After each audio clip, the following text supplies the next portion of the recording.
Bonjour à tous et bienvenue pour ce temps de partage biblique. Ce matin, j'ai choisi un texte qui se trouve dans Matthieu 5, verset 18, qu'on peut mettre en parallèle avec Jérémie 31, 15, où il nous est dit « Une voix se fait entendre de Rama, des lamentations, des pleurs amers, c'est Rachel qui pleure ses enfants. Elle refuse d'être consolée pour ses enfants, car ils ne sont plus. » L'expression Rachel pleure ses enfants ne veut pas être consolée revêt une intensité très évocatrice. Ce cri biblique fait écho à la souffrance de toutes les mères et de tous les pères confrontés à la perte ou à l'éloignement d'un enfant. Certaines douleurs, on peut dire que elles rendent les mots dérisoires. Ici, Rachel exprime une souffrance si profonde que les paroles habituelles de consolation semblent presque impossibles à entendre de sa part. La douleur liée à la perte d'un enfant est difficile à expliquer et encore plus compliquée à vouloir apaiser la personne.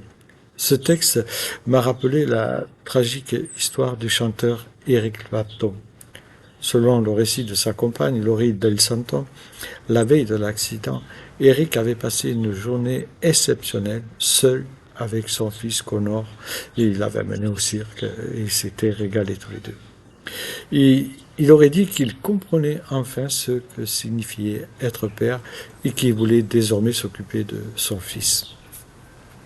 Laurie alors avait entrevu un nouveau horizon pour le couple et pour la famille. Malheureusement, le lendemain, Connor décédait accidentellement. Suite au décès de leur fils, leur relation a été profondément affectée, et on peut le comprendre. Laurie explique qu'elle et Clapton n'ont pratiquement jamais parlé ensemble de la mort de Connor. Elle disait qu'ils savaient tous les deux ce qu'ils avaient traversé, mais qu'il n'y avait plus de mots. Lorsque son fils décède en 91, Clapton est sobre déjà depuis 3 ans. C'est la naissance de Connor qui avait été l'une des raisons majeures pour le pousser à devenir sobre. La perte de son fils, on pense qu'elle aurait pu provoquer une rechute. Au contraire, Clapton explique que cette tragédie a donné un nouveau sens à sa sobriété. Il a construit un centre de personnes addictes aux drogues et à l'alcool. Bien sûr, sa foi a été ébranlée. Il lui dit lui-même, il s'est isolé plusieurs mois et a écrit cette fameuse chanson si touchante, Tin in Heaven, dont je le prononce avec mes mots, des larmes au paradis. Il ne chante pas seulement la mort d'un enfant, mais la possibilité de le retrouver. Et beaucoup de personnes, après avoir entendu ce chant, sont venues le voir pour être encouragées par lui. Vous savez, l'Écriture nous enseigne que parfois notre foi peut traverser des terribles épreuves, ce qui peut engendrer en nous le doute et même parfois la révolte. Mais je pense que tout cela peut devenir un lieu de transformation. Le point commun avec l'histoire de Rachel et d'Eric Clapton réside dans le fait que le deuil ne se laisse pas facilement consoler, surtout quand il s'agit d'un enfant. Face à certaines souffrances, les paroles habituelles de consolation semblent presque insignifiantes. Mais Dieu a entendu le cri de Rachel comme celui de Clapton.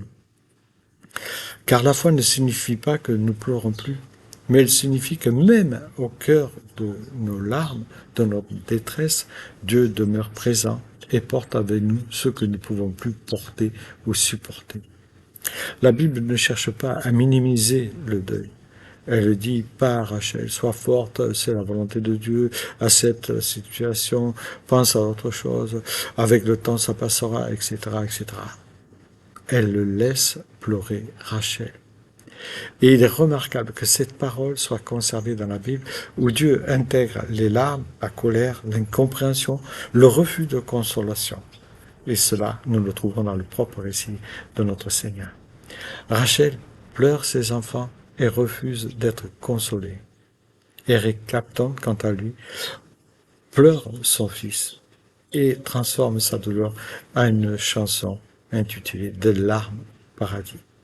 Dans cette chanson, Clapton ne tente pas d'apporter une explication rationnelle à la mort de son fils. Il pose une question touchante. « Si je te retrouvais au ciel, me reconnaîtras-tu » C'est l'interrogation d'un père ou d'une mère dans le deuil.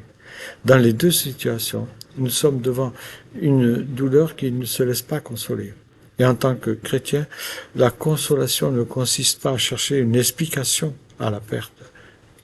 Elle consiste surtout à être présent, à écouter, à apporter une aide concrète et durable et laisser la personne exprimer son chagrin. Il ne s'agit pas de chercher à faire disparaître la douleur, mais d'aider la personne à ne pas la porter toute seule, tout en lui faisant découvrir progressivement la consommation et l'espérance que Dieu nous offre. Bonne journée à chacun.